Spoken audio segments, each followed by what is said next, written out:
درنو لیدونکو بیا هم ښه راغلاست. عثمانزی صاحب تاسو په لومړیو کې د کتابچې او خط سیر د لغوي خبره وکړه چې ولسمشر د دې حکم ورکړی ده. ولسمشر دغه حکم د څه دپاره ورکړی؟ د دې ښېګڼې یا ګټې څه دي د کتابچې یا د خط سیر لغوه کولو؟ زه دا یو جمله د مخکینۍ خبرې نه وایم چې په اوسني وخت کې د عوایدو د دولت په نامه چې کومې پیسې اخیستل کېږي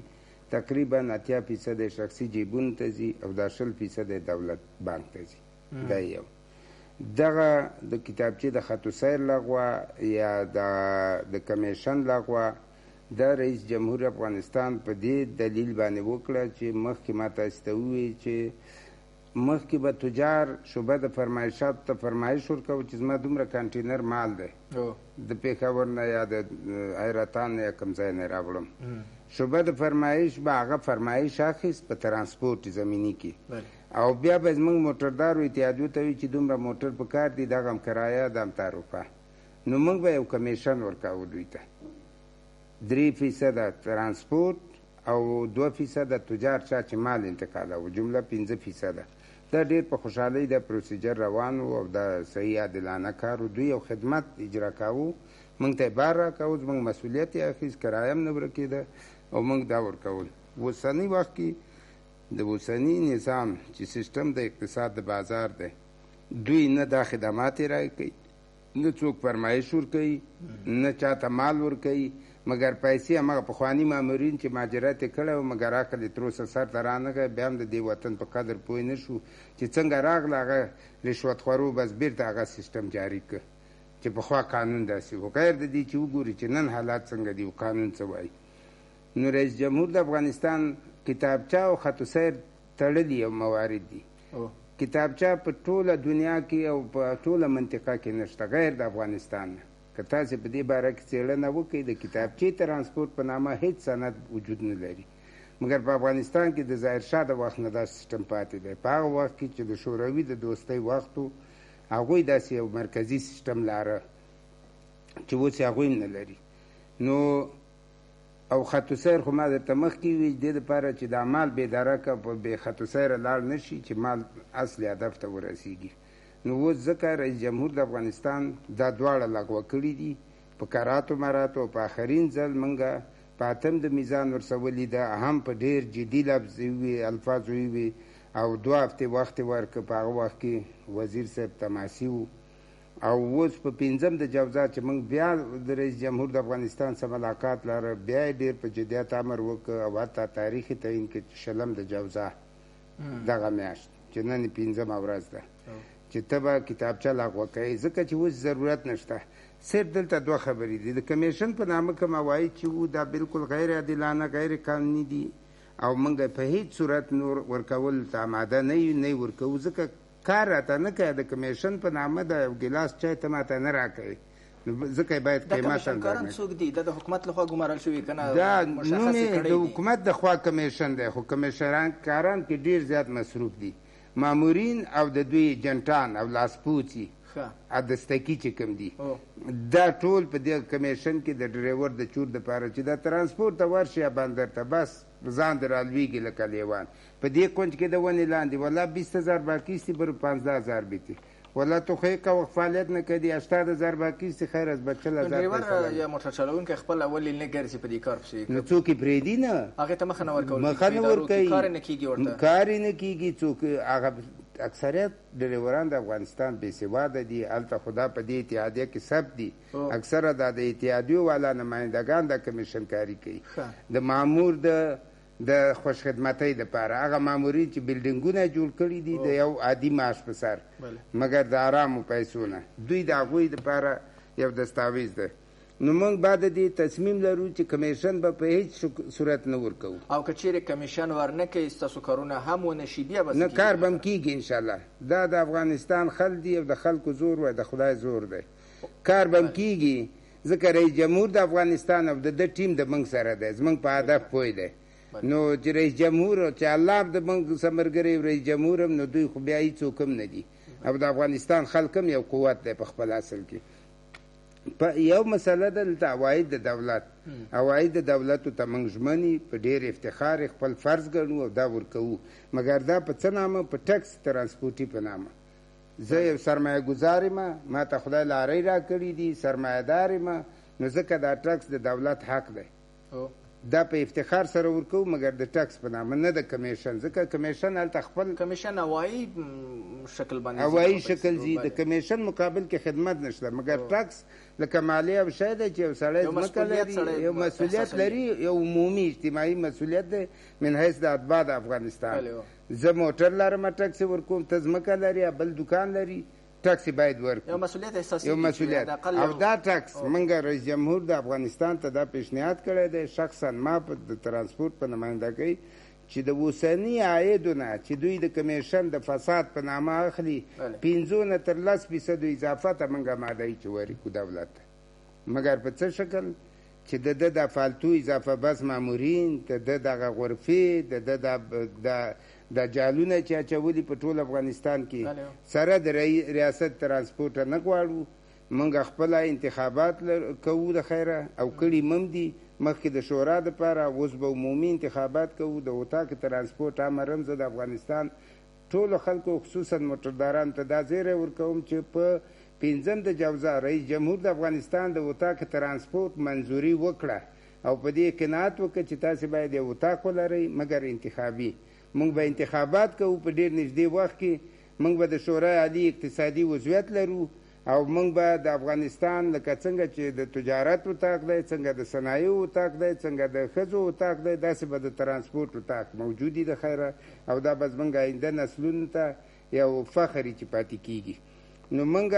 به بعد دې نه دا اجراعات چې د وزارت دی اوس تاسې وینئ چې وزارت تجارت پالیسی جوړوي پروګرام جوړوي مګر اتاق تجارت د سکتور خصوصي مستقل خپل اجراعات کوي موږ غواړو چې همداسې یو سیستم په ترانسپورټ کې هم راشي وزارت ترانسپورټ دی زموږ په مشوره پالیسۍ جوړې کړي دا جوړ کړي او موږ به د هغو په عملي کولو کې کار کوو نو دا خبره واضح شو چې ټکس ته موږ آماده یو په هر صورت عواید د دولت اخله نه وي په افتخار یې ورکوو مګر هغه مامورین چې د ډوډۍ هم خوري د امتیازات هم اخلي د تقاعد او معاش هم اخلي هغه مامورین دې ولیږي که بل ځای نه وي د رئیس جمهور د افغانستان هدایت دا و چې 80 سال بالایش به تقاعد څوکداده شوه و جوانایش به دیگه ادارات جذب شوه مګر زموږ پیشنهاد دا دی چې دوی موږ پېژنو ډېر نام خدا صحتمند او تندرسته هم د مالي لحاظ هم په فزیکي لحاظ دوی د خط اول ته ولیږل شي داسې پذیرو ولایتونو چې د دې وطن نه یو څو ورځې دفاع هم وکړي که د عذاب یې لږ کم شي لږ ثواب هم وګټي نو موږ خپل آماده یو چې د مامور نه غیر زه خپله ډریور مې بانک ته پیسې ورلیکي په صحیح صورت وخت نه مخکې تحویل کړي چې عویز یې راوړ بیا د اجازه د فعالیت راکړي دا خدمت موږ خپله کوو دوی د لاړ شي هغه جهاد دي دغه سیستم فعال شوی جوړ شوی ده د دې امر شوی مګر دغه ریاست د ترانسپورټ سلطانیه وریمات دا ستونزې جوړوي او بیا هم غواړي اوس یې د کارت الکترونیکي امر ورکړی شلم د جوزا مګر دوی ادارې امور څه کم سخت باف کړی و ورته وایي چې 10 ورځې وخت راکوي مګر بیا هم دوی د موږ سره مشوره نه کوي زه هغه قرضدار یم چې ده ته قرض ورکوم پیسې د ده نه دي پیسې زما په جیب کې دي دی باید د ما سره مشوره وکړي چې ته دا پیسې په څه شرایطو راکولی شي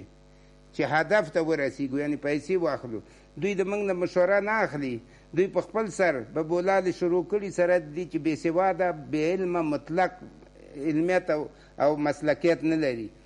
دوی په خپل سر به بولالې شروع کړي دي او دوی غواړي چې بیا هم د خپل چنګ د دې کارت نه مونه باسي چې همغه فاسد مامورین په بندرونو کې پراته وي او دوی ته پیسې راټولوي مګر دا ارمان به ګور ته بوسي او نور به هېڅکله موږ دا شکل ونه منو موږ هغه کارت غواړو چې د هغه کارت په اساس موږ د دولت وجیبه ادا کړو پیسې داخل کړو نور زما شخصي موټر دی که بس دی که ټکسي دی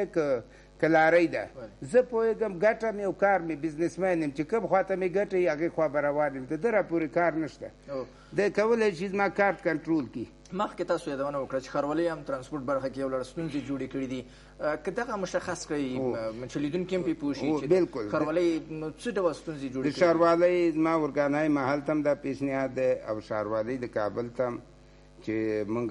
ومګرځېدو مخکې خو ښاروالۍ چور شروع کړی د ترانسپورټ نه بهتر په دې ملک کې هر چا خپله وسه کړې ده چې په هر نامه برابر شو هغه صورت او آیات او حدیث ته په خپله نفع تفسیروي او ترجمه کوي. بیا 8 نمبر مصوبه د شورای عالی اقتصادي کې دا فیصله وشوه چې ښاروالان دلته ناحقه د ښار د یوه سړک نه بل سړک ته موږ مواد راوړو ساختماني یا داخل ته مال راوړو 2 وارې ښاروالي اخیسته د خلکو د تکلیف باعث و هغه لغوه شوې. د دوی ښاروالۍ پیسې عاید اوس موږ په ګمرکونو کې د وارداتي مالونو نه ورکوو او تجارت هغه پیسې په تجار وي اصلا. مګر یو مشکل چې پاتې دی د ښاروالۍ چې هغه اوس په ټرافیکو کې د ښاروالۍ په نامه د غټو بلندتوناژه موټر نه 4-5 افغانۍ په کال کې اخلي کله چې موږ جواز سیر نه وای کوو. زمونږ هیله دا ده چې دا پیسې د لغوه کړي، د دوی عواید پوره دي او نور د ترانسپورټ نه ځوروي. که نه موږ به د دوی په مقابل کې هم که نوبت راغی لږ فرصت هم پیدا کړ، اوس خو د خپل ترانسپورټ د لاسه موږ دربداري، نو بیا به د دوی غم هم کوو انشاءالله په قانوني ډول. بل غواړم د فایدې عامې په باره کې ووایم. د فایدې عامې په باره کې یوه لایحه جوړه شوې تقریبا 6-8 کاله مخکې او هغه لایحه ډېره معقوله او ښه لایحه ده. زه خپله په هغه کمیسیون کې عضو وم، دا پاس شوې ده. مګر یوه ماده چې په هغه ورځ هم ما خلاف نظر ورکړی، ځکه چې زه د یو مسلکي شخص په توګه چې نسبت د نور مامورینو ته زه عملا په دې صحنه کې کار کوم، ما د لنډیو موټرو یا د لاستیره موټرو د لایحې په باره کې عدم موافقت لیکلی دی چې دا عملي نه ده. او اوس هم هماغه دی. موږ صرف په یوه ماده کې چې هغه تقریبا په 2مه کټګورۍ کې راځي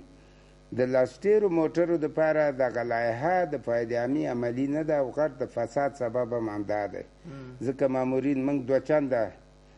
د دوی د تعیین شده نورم 4 چنده اوس فعلا باره وو او کم نورم چې مناسب دی د هغه 2 چنده باره وو، مګر یعنی 50 ټنه موږ په هغه موټرو کې باره وو او دوی په 15,000 افغانۍ او په 3,000 افغانۍ اکتفا کوي او سړک د افغانستان تخریبیږي عملا سرمایه ملي. دوی موږ ته په لایحه کې د دغه موټرو دپاره چې د ټیلر سره مصرف، اسپاور، قیمت، هر څه مشخصات یو دي، صرف باډي وړه ده. نو دوی موږ ته 12 ټنه نیولي چې 12 ټنه که پکتیا ته موږ بار کړو هم د تیلو مصرف نه پوره کوي، که شمال ته بار کړو، که شرق ته، که غرب ته. موږ د دوی د فساد په وجه او د دوی د مراعات بېځایه مراعات په وجه اوس هغه د دې موټرو اسپاور ډېر قوي دی، تر 50 ټنه باره وو، مګر لکه موټرداري باروي. موږ پیشنهاد دا دی چې وزیر د فایدې عامې لفظ هم کړی چې دوی موږ سکین یو حد اقل 25 ټنه موږ ته مشخص کړي د دې موټر دغه یوه کټګوري. نور که موږ 26 ټن بار کم زموږ د موټر هم ضبط کړي، زموږ د بار هم ضبط کړي، تر څو قانون عملي شي. په 25 ټنه که یو خامه سبیس او بسکورس یو طبقات دي د سړک هغه پروت هم نه تخریبوي، څه پاتې چې قیر یا کانکریټ ورباندې. مګر دوی د دې 12 ټنه نه خوځېږي. 2 معینان دي ډېر فاسد هلته چې یو یې تقاعد شوی یو یې برحال دی. دا نومونه ما ډېر اخیستي، اوس بخیر د نزاکته نه اخلم ځکه چې بعضې هدایت هم شته چې ته ډېر مشخص. تاسو د دغه معینانو په تړاو باندې ولسمشر ته پیشنهاد ونه کړې دغه ستونزې مغه سره شریکې موږ وکړه. دغه معین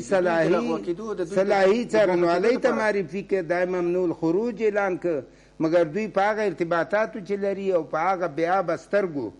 چې دوی په دغسې حیثیت کې چې ولسمشر یې داسې په دې الفاظو د شاهدانو په مخ کې بې عزته کړي، دوی باید په هر کې استعفا تقدیم کړې وه که نور هېڅ نه وای. او زه خو شخصا په استعفا هم نه پرېږدم او نه پې قناعت کوم. دوی باید څارنوالۍ ته معرفي شي، د دوی باید په داخل او خارج کې سرمایه او کورونه محاسبه شي، د دوی څه باید حساب وشي. سره د دې چې په لویه څارنوالۍ کې یوه دوسیه د معین د فایدې عامې صلاحي صاحب د ما څخه خلاصه شوې ده. اول ته علت د افغانستان د سړکونو د تخریب ده. اوس هم موږ په دعوا او سوال جواب کې زه به دا ثابتوم چې 90% سړکونه دغه 2 معینانو خراب کړي. د کیفیت په لحاظ د کیفیت په لحاظ نه، عملا د وزن اضافه بار د ده ترازو ایښی مامور یې ناست دی، مګر دی په 10,000 افغانۍ باندې 120 ټنه بار خوشي کوي. د دې مکلفیت آینده چې دا 1000 کیلومتره سړک د فراه هرات نه تر کابله خرابېږي د چا په غاړه دی؟ که زما ډریور متخالف دی خو د یوې څپېړې سړی دی، خالي کو نه بیا استاد شو، دا د ډریور جواب دی. کله ټوپک راخیستی چې په مامورې لارۍ راخېژولې، خو همدوی ورته وایي چې د ترازو دور نه خو مره 5,000 مره 10,000. په میدان ښار کې د بشیر په نامه یو کندهاری څوک دی، هغه ته ترازو په ټیکه ورکړی، هغه د تشې لارۍ نه هم 2,000 اخلي. په لویو لارو کې کومې ترازوګانې چې د وزن د کنټرول دپاره ایښودل شوي هغلته هم ټیکي او کمیشنکاري ټیکې دي او فساد دی او چور دی او سرمایه ملي د افغانستان تخریبیږي. اشرف غني زی او کرزی صاحب او اوسنی ولسمشر صاحب هغه دلایل وایي خلکو ته چې زما داسې مشکلات دي، زما داسې سړک القوي نشته، زما شهره خرابه ده، هغه په دې شکل موږ ته پیسې راوړي یا په قرض یا په سود یا په بلایوج ډول، او موږ بیا ظالمان دغسې تخریبوو. نو آیا دوی د هغه دشمن نه چې هغه په غره کې سنګر نیولی دوی ته 100 چنده مخرب نه دي؟ دوی باید په چوک کې اعدام نشي، دوی باید په سر چوک محکمه نشي تر څو نورو ته د عبرت سبب شي. دا راغله د کم کم ځای نه په فرمایش په نالایقۍ مقرر شو. تاسې پوهېږئ چې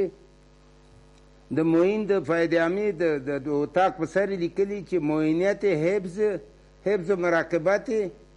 زیربناهای ترانسپورتي. زه خو د لوحې نه شرمېږم او که ده وجدان ولري باید چې د لوحې نه وشرمېږي چې زما په دې میز او په دې لوحه څه لیکلي چې حفظ و مراقبت زیربنای ترانسپورتي که تخریب کننده زیربنای ترانسپورتي دی عملا بدل شوی. ښه وبښه چې دغه نور زیات نشي. دغه د پولیسو اخاذې دي په لویو لارو کې په دې تړاو که بالکل دغه اخاذې مخکې زیات وي، اوس ویل کېږي چې یو حده پورې کنټرول شوي دي، لویو لارو کې موټر چلوونکي دومره نه ځورول کېږي. ستاسو معلومات څه دي؟ بالکل موږ د ملت په حیث د رعایت په حیث باید ښه ته ښه او بد ته بد ووایي. کوم وخت چې بیروبار فرضاً په تورخم کې جوړیږي، لار سختیږي او ازدحام د موټرو زیاتیږي، نو پولیس د کمیسارۍ د ټول نه درجه اول دي. مګر اوس چې فعلا حالات کې نه موټر شته او نه څوک 2 روپۍ ورکوي او نه دوی غواړي، ځکه چې ازدحام نشته، بېلمبري نشته، مګر ایله او اسره نه کوي. دا اوس 2-3 ورځې کېږي چې په دې سب ډسپیچرۍ دروازه کې زموږ موټر ودرول کېږي د څه هدف دپاره. هغه یو رینګ روډ القوي سړک موږ لرو چې باید پلچرخي ته وځي او د موټرو ورځ ضایع نه شي. هلته یوه دښته ده، د امنیتي لحاظ هم مشکلات لري، مګر نه پوهېږم زه وزګار شوی نه یم، خو هلته یو مشکل شته. په کمربند مزار کې مشکل و چې اوس ته ډېره کنټرول شوی. د ښار په داخل کې بعضې بې ځایه پوستې وي چې ډېر مزاحمت یې کوو ساختماني موادو دیو ته، دا اوس جګې شوي دي. موږ د قماندان امنیه د وزارت داخله نه ډېره مننه کوو. کوم چې دشمن یې هغه خپل کار کوي چې وسې ورسېږي، مګر بې ځایه مزاحمت ورک دی او دوی دې د هغه دشمن څه وګرځي که هغه په هر لباس او په هر محل کې باید کنټرول یې کړي. او بل په نامنو ولایتونو کې مثلا د کندهار لویه لاره او مقابل کندهار لویه لاره باندې که فوکس ولرو، هغلته وسلوال مخالفینو په ډېری ځایونو کې چېرته چې د دولت پوستې وي هغلته به یې لار بندوله، د هغو نه مخکې څو کیلومتره وړاندې بیا به یې دغه موټر په هغه خپله سیمې ته تول، یعنې باروړونکي موټر له هغو به یې ټکسونه اخیستل، له هغو نه یې مالیه په شکل باندې څه ټولول. دا شیونه اوس هم شته که څنګه؟ اوس خو ډېر اوازه نه جګېږي. دا د ګمرک د پیسو په حساب طالبانو اخیست، امارت اسلامي پارچې ورکولې. دا په شمال کې مو، دا په غرب کې ډېر مشهور و، په شرق کې حتی موټروانان به یې کوزول. مګر اوس د څو میاشتو را په دې خوا د الله نه په ډېره شکرګزارۍ چې دا شکایت ډېر کم شوي دي او هغسې په شمال کې په تخار کې زموږ د سورلۍ ډک موټر وګرځول. په غرب کې ډېر دا مشکلات ځکه ساحه ډېره نام نه ده، مګر اوس نسبتا ډېره قراري و ارامي ده د پولیسو او د مخالفینو د خوا. شته افغانستان د جنگ روان دی، وي به په یو نقطه کې مشکل، مګر عمومي داسې مشکل نشته لکه تیر کال چې و. اوسنۍ رهبري د وزارت داخلي موږ فکر کوو چې با کفایت ترینه رهبري ده په دې تیرو 18 کالو کې، چې دا مشکلات هم په داخل د ښار کې او هم په شاراو کې ډېر کنټرول کړي. کومې نقطې چې دي موږ غواړو چې د معین صاحب ارشاد او د وزیر صاحب داخله سم وینو او هغه نکات ورته په ګوته کړو من حیث د افغانانو چې ستا په دغه ځای کې مشکل شته او انشاءالله چې دوی رسیدګي کوي. خل ډېر جدي ښکارېږي، موږ منندوی. اتمانځی صاحب یو بله مهمه پوښتنه هم چې د ترانسپورټ برخه کې واقعا خلک ترې ډېر زیات په تنګ بالخصوص په ښارونو کې یوه ستونزه چې موټر چلوونکي خپله د دلیل د زیات بار یا زیات وزن پورته کولو بولي، او د وړو موټرو یا سپرلیو د موټرو چې کورولا سره اچوي یاد کو په مخ کې 2 نفره کېني په مخ کې سیټ کې او دغه راز د لویو موټرو بارونکو موټرو کوی وزن زیات پورته کوي دوی نه چې کله څوک پوښتنه کوي چې ولې تاسو داسې کوئ دا غیر قانوني کار دی او مسؤلینو هم په دې تړاو باندې خپل حکم ورکړی دی چې دا کار باید ونه شي ځکه چې هم خلکو ته ستونزه جوړېږي او هم هغه ملي سرمایه چې زموږ سرکونه دي هغه له منځه ځي نو خو موټر چلوونکي د تیلو لوړې بیې بولي او دوی په حکومت همیشه نیوکه کړې ده چې که دولت چېرته موږ ته د تیلو بیې کنټرول کړي تیل ښکته راشي نو موږ باید هېڅکله دا کار ونه کړو په دې برخه کې تاسو د ترانسپورټ برخه کې د فعالو ټولنو یا شوراګانو په صفت باندې څه کړي دي دلته 2 جواب لري دا ستاسو سوال زمونږ موټردار دا تیل چې هر څومره ګران شي یا ګران شوي دې نه مخکې د هغه ډېره کمه فیصدي جوړوي کوم چې موږ نه غیر قانوني ترانسپورټ ښاروالي فایدهمه او پولیس اخیستلي که چېرته دولت دا تعهد وکړي چې ناجایز او بې قانون او غیر د عادلانه قانون نه به تا نه پیسې نه اخیستل کېږي موږ آماده یو چې هر څومره د دوی هغه غیر عادلانه او غیر قابل تطبیق ماده د قانوني په ځان عملي کړو دا یو تعهد دی زموږ او کله چې یو طرف تعرض کوي یا تا په څپېړه وایي نو ته مجبور یې عقلا که دی ونه وایي ځان خو ته خلاص کړي یوه منډه خو وکړي غبرګون به ښیي یا ډېر شدید یا ډېر نرم بله خبره دا ده چې زموږ موټرداران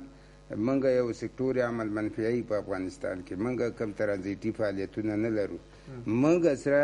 دولت حق د سبسایډۍ لرو موږ د هر چا د کور مخې ته غوړي وړه خوراکي مواد رسوو موږ هر څوک د خپل دروازې نه راجع کوو د خپل کور مخکې کوزوو په دې جنګي شرایطو کې په دا رئیس جمهور د افغانستان هم یاده کړه چې همدغه ترانسپورټران دي چې تاسو په دې جنګي حالت کې په هر ځای کې نه د قحطۍ سره مخ یاستئ نه د قیمتۍ سره د دوی باید قدر وشي موږ د دې د خاطره وایو چې رئیس جمهور د افغانستان قانع دی د افغانستان خلک هم دومره سترګې لري مګر د دې خاینانو د دغه کمیشنکارانو او د دغه مفسدین نه باید موږ خلاص شو ډېره زیاته مننه ښاغلی عثمانزی صاحب په دې هیله چې دغه ټولې ستونزې حل شي او ولسمشر په دې برخه کې ستاسو سره کومې ژمنې کړي دي هغه د عمل جامه پر تن کړي درنو لیدونکو